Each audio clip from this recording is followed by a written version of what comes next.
Hello, everyone. Forest Focus as Nottingham Forest head into what is looking a pretty massive game at this early stage of the season when they face Burnley tomorrow. There's plenty we don't know about our own team under Ange Postecoglou, but what of our opponents? Joining me to tell us more about Burnley is their fan Will Lancaster. Will, good to have you back, mate. How are you doing today? Yeah, very good, mate. Thanks for having me on again. Appreciate it's been quite a wild few weeks for you lot, so I'll let you do the talking at first. But good to be back on the pod. Yeah, it has. I remember we did our pre-season show. Our predictions, mine are still hopefully okay and we'll be fine, but it's been interesting, certainly. You predicted that you'd go down, which is not unreasonable, obviously, as a promoted team. You must be encouraged by what you've seen, though, so far, 4 games in. Yeah, definitely. I think I remember the Leeds and Sunderland fans who came on the pod were overly buoyant at their summer windows, and for Sunderland fans, it looks to have paid off. For Leeds, maybe not so at the moment. And I sort of had this, realistic downbeat, sort of expectation for the season. But with the games that we've had 3 of the big 6 already. 2 of those have ended in penalty heartbreaking stoppage time, which is annoying, but they're good signs so far. Obviously, Spurs on the opening day got beat 3-0, but even then there was quite a large period of the game where I'd say we were largely dominant. Couldn't turn that into a goal, and then the only other game beyond that is Sunderland at home, and we won 2-0 in that, in what was billed as a 6-pointer pretty much straight away. So I think the performances we've had, there's a lot to be optimistic about in terms of survival. Obviously, the points aren't on the board just yet, but I think I did allude on the preview at the start of the season that defences can keep you in the league no matter how good you are attacking. You need to be solid at the back, and I think we've proved that already. We were, I think, 95th minute against Liverpool, about a minute and 30 off seeing them have the first clean sheet since the first team to keep them out since you guys did a year ago in that win at Anfield where Hudson-Odoi scored. So for a club of our stature, it would have been quite the achievement. Obviously, it wasn't to be with a moment of stupidity from Hannibal, but it's at least given me a bit of confidence going into Saturday's game. Yeah, 3 points from the 4 games could have been 5, as you say, and a good win against Sunderland. The thing I like about Burnley, and I'm saying this, I've only seen the 1 game in full, but you set up in a way that promoted teams to me should set up. I've said before, I thought Vincent Kompany did a really terrible job when you were in the Premier League. So to me, it was the right way to go about it. Of course, Burnley got some flack on Twitter, and you had a tweet that went viral, as they do sometimes. But I take it you're on board with the defence first, counter-attack strategy. You think that's the only way to go to give you a chance? Yeah, but funnily enough, in that tweet that you mentioned, there was a Forest fan in the comments, and he spoke quite a lot of sense in that, you did what you had to do under Steve Cooper to stay in the league, and then you maybe upgraded a bit with Nuno. He got you to Europe in the best part of 18 months, and now you've got Ange. We'll see how that pans out, of course, but it seems to be the blueprint with a lot of teams. Like Brentford have done it under Thomas Frank and slowly built themselves into a mid-table outfit. Bournemouth did it when our own Scott Parker was sacked. They brought in Gary O'Neill, which I thought was quite underwhelming, but he got them over the line, and now they've got Iraola, who's a good attacking manager, sitting in the top 4. So it's one of those, like, obviously you do want to see your club play nice, attacking, a beautiful brand of football, if you will, but you've got to lay the foundations first, and we harshly found that out under Vincent Kompany, buoyant from our 101-point championship season to then, be crucified basically on the big stage and down and out by February and March. So, yeah, I'm a big advocate for it. And another thing is, I just feel like it's our brand. We had that for 10 years under Sean Dyche. We've always been the plucky underdog. And I can't speak for every Burnley fan, but especially in the games against Sunderland and Liverpool at home, the crowds felt a bit more responsive to that, and they were maybe a bit alienated on the Kompany in the Premier League campaign. Whereas this time there's that real sort of dogs of war sort of attitude amongst the crowd, and I think that'll spur us on in the remaining 17 home games of the season. What do you make of you mentioned Parker then? So obviously, in the analogy you gave, which was fair enough, obviously took Bournemouth so far, and then someone else comes in. he's come into Burnley with a point to prove, I guess, to prove he is a Premier League manager. Do you see that in him then going forwards? Yeah, I think he's definitely learned from his last time. I think obviously the game that he got sacked at Bournemouth was that 9-0 defeat at Anfield, and then to take them all the way until basically what is in boxing is the 12th round stoppage it shows his development as a manager. I think he's not naive anymore. He didn't have the best of spells at Club Brugge either, but I feel like last year was sort of his I don't know how to say it, but like a breeding ground for him in terms of Fulham and Bournemouth when he took them up.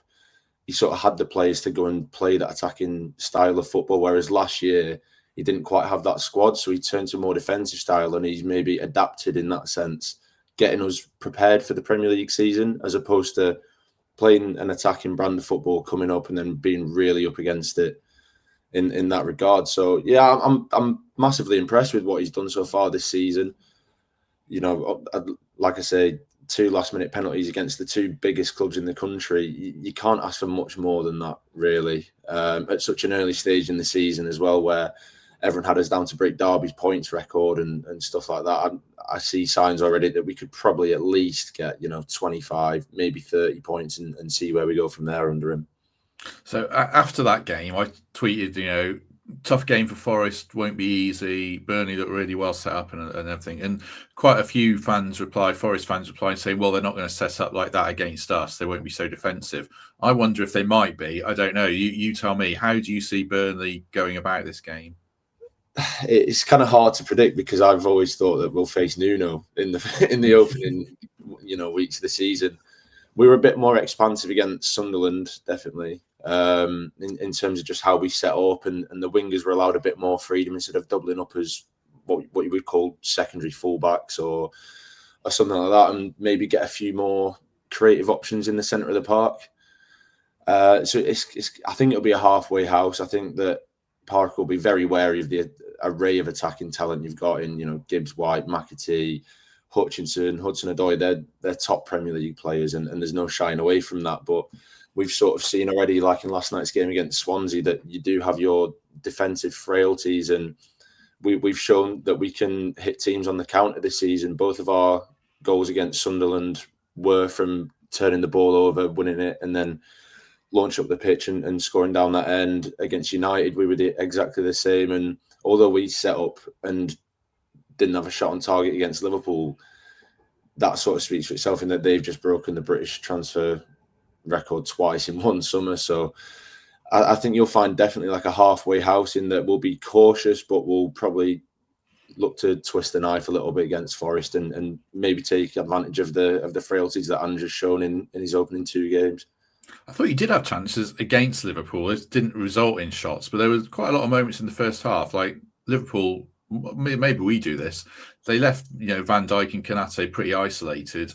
And, if Lyle Foster isn't up against a defender of Van Dijk's quality, maybe you get a shot away and Anthony got in good positions. Is that probably what your team is, in the sense that it looks like to me Walker, Esteve, the left back who I'd not seen before, look good. The defence is pretty strong. Are you wondering where the goals are going to come from then? I'm unsure. I think it'll be the midfield. Obviously, we've got Ugachukwu, who's now banned for his second yellow. I think that we'll maybe look to change up the midfield a bit. We had Cullen and Ugachukwu sat in the middle last time. Obviously, he can't play, so I think we'll put Florentino Luis in. He's come from Benfica. We were linked with him for years. He looked quite good when he came on. I feel like he's one of those players that just does every rumour mill every summer until he finally moves, and luckily we've got him.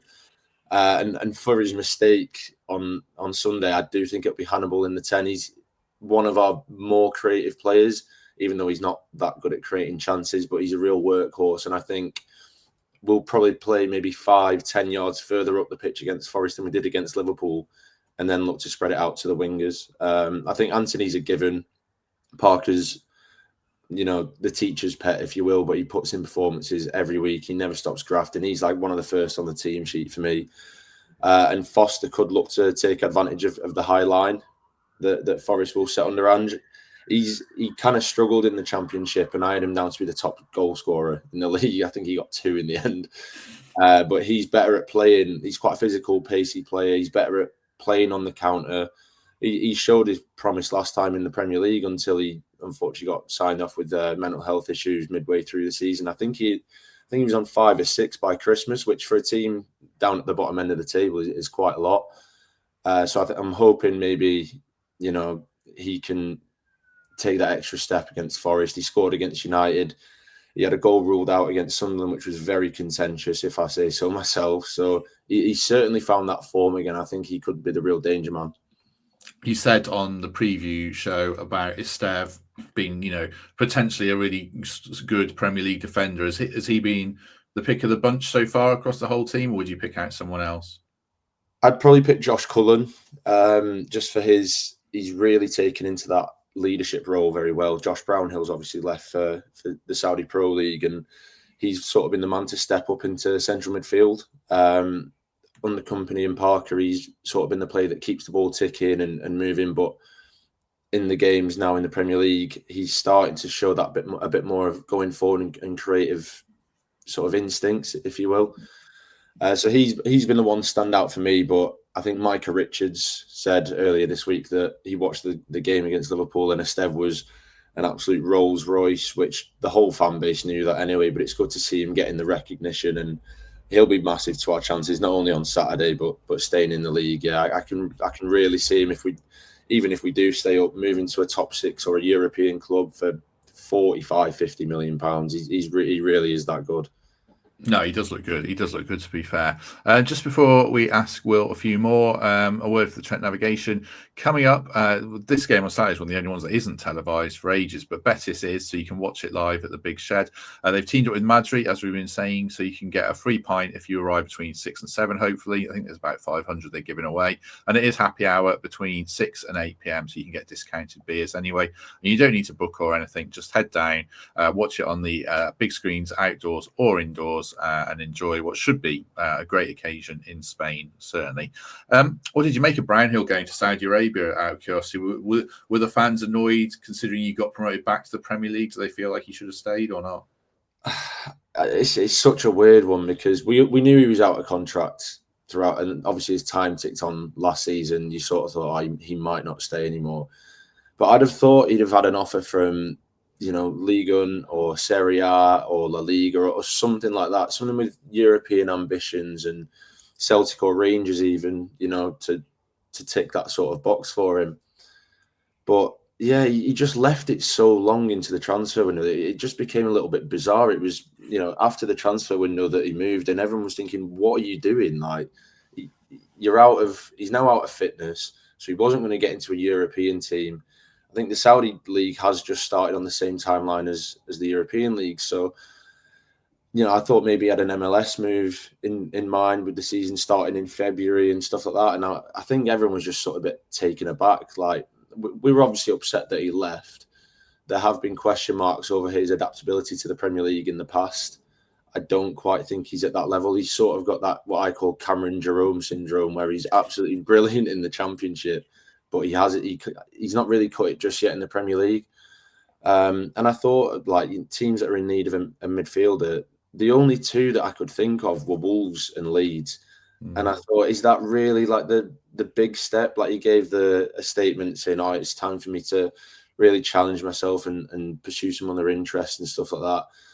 I thought if he'd have gone to those two, it would have been a real bizarre one. It's not, they're obviously slightly better than us, Wolves, having been in the Premier League for so long. But I didn't really understand it. I don't think fans are annoyed with him. He almost single-handedly, in an attacking sense, fired us to promotion last season. So he's earned the right to go and do what he wants. But I think everyone's a little bit disappointed in that.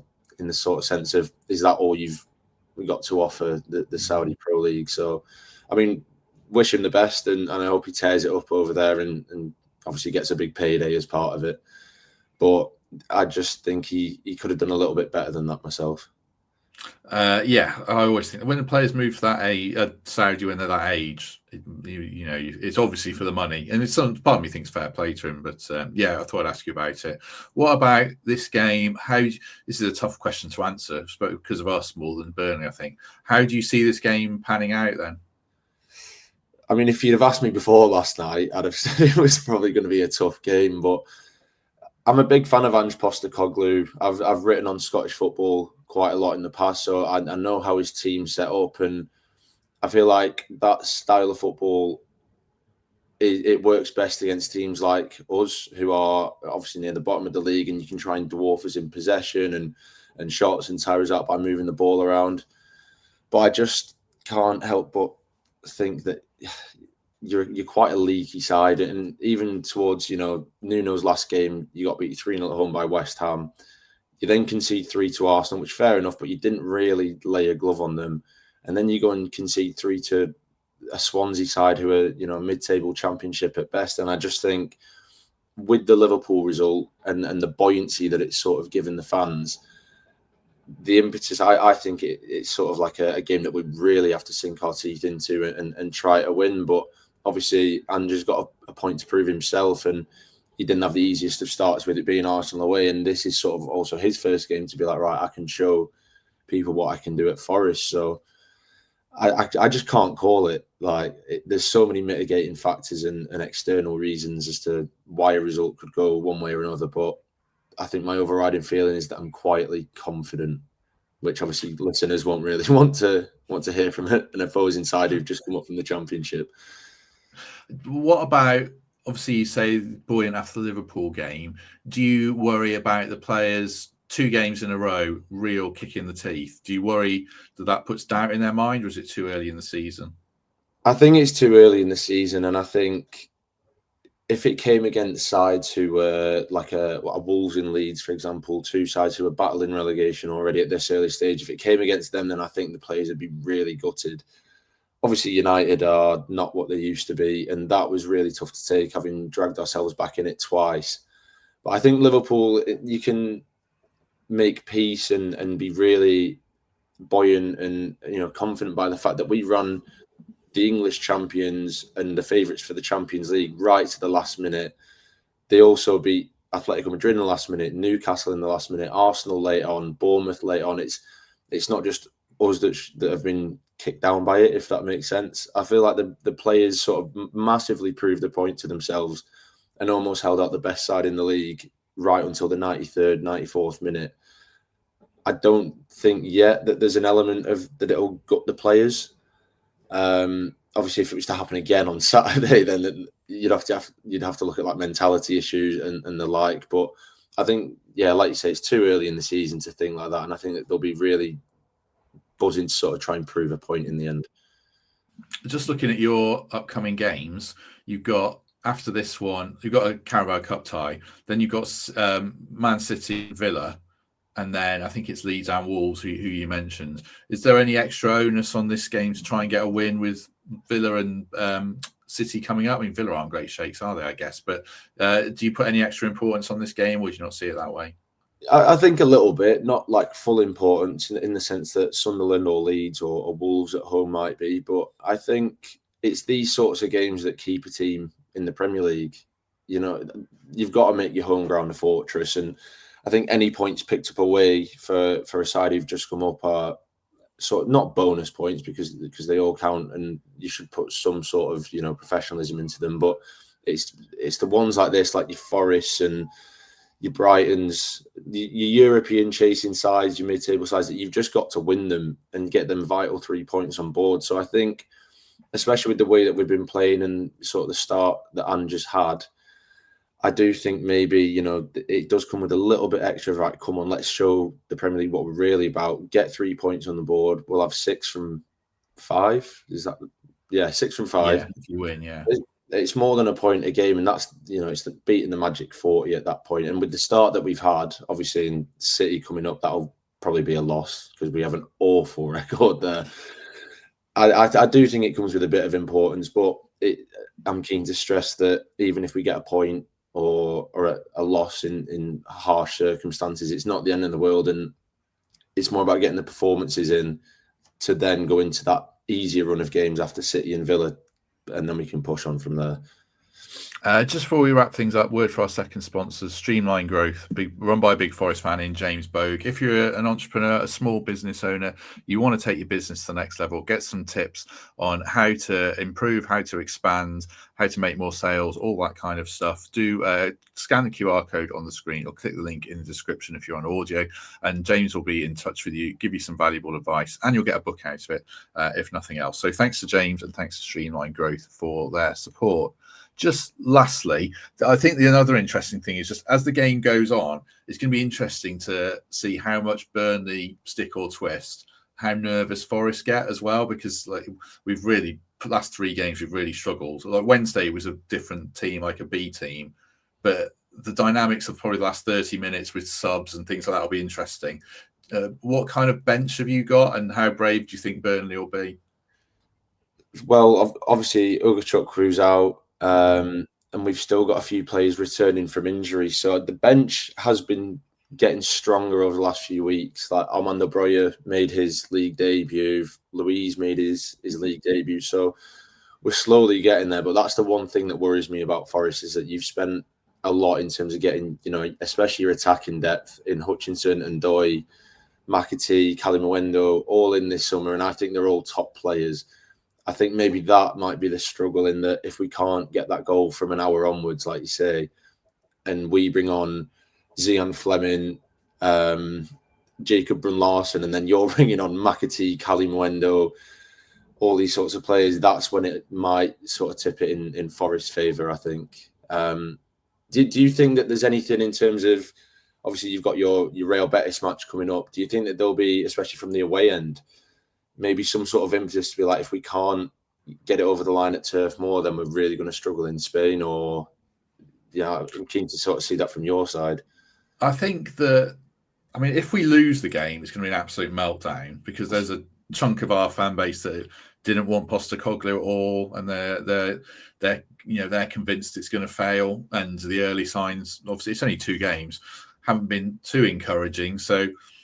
Yeah, and if you go back into last season, our form at the end of last season was pretty poor in a way. We had a great season overall, so it's actually been a slow few months for Forest. So I think there's a lot of anxiety building, and that's something Burnley can play on. I don't think a draw is a disaster for us. I think Burnley are going to be hard to break down, and if we don't win it, as long as we don't get beat, I think it's something to build on. Though we'd have to beat Sunderland really, because then you are struggling, but. Europe's a bit of a separate thing as well, I think, Will, because to me it's the bonus ball. Because I know the club wants to win the Europa League, but the Premier League is massively the bread and butter. And I worry that if we lose this one, if we lose to Sunderland, then things have really started to spiral. So I feel like this is a really big game, and if it goes wrong, then I am a bit worried about how it's gonna spin in the next week or so. But I don't think Betis is a factor. I just think it's gonna be a really tight, tricky game. Burnley are a lot better. When you look at the promoted teams from the last 2 seasons, have been crap. I don't think any of them are this season. Yeah, I think we're night and day ahead of where we were 2 years ago. We obviously had a few flashy signings in Sander Berger, James Trafford at the time, and there was that sort of buoyancy of playing nice attacking football. But we've got a mean defence now. We've got obviously Kyle Walker at the back. Hartman, like you say, is massively impressed. And I think if we can keep you quiet, which is obviously harder said than done. I don't know. I think it's almost as vital for you as it is for us. Weirdly enough, despite us being the home side, obviously with Postecoglou coming in and a point to prove, but maybe it goes down to that old adage that the first goal really is vital, because we'll start to feel anxiety of a game that we should be trying to win. And then obviously if you go 1-0 down, you'll be like, oh, here we go again. So I think it will be massive. That first half will tell a lot, I think. Yeah, I think you're right. Definitely. Right. We shall leave it there. We'll be back tomorrow, Saturday, with a post-match show. Do check that out. And then we'll be back on Monday before we really turn our attention to Betis. So do us a favour, hit like, hit subscribe. Do join us with membership or Patreon, or give us a lovely 5-star review on Apple or Spotify. Will, thank you very much. Anything you want to add before we go? Enjoy Saturday, but not too much if you go into the game. That's fair enough. At this point. No, that's fair. That's fair. Right. Thanks very much, everyone. Do us a favour, hit like on this, hit subscribe before you go. But in the meantime, have a good day, and we shall see you soon.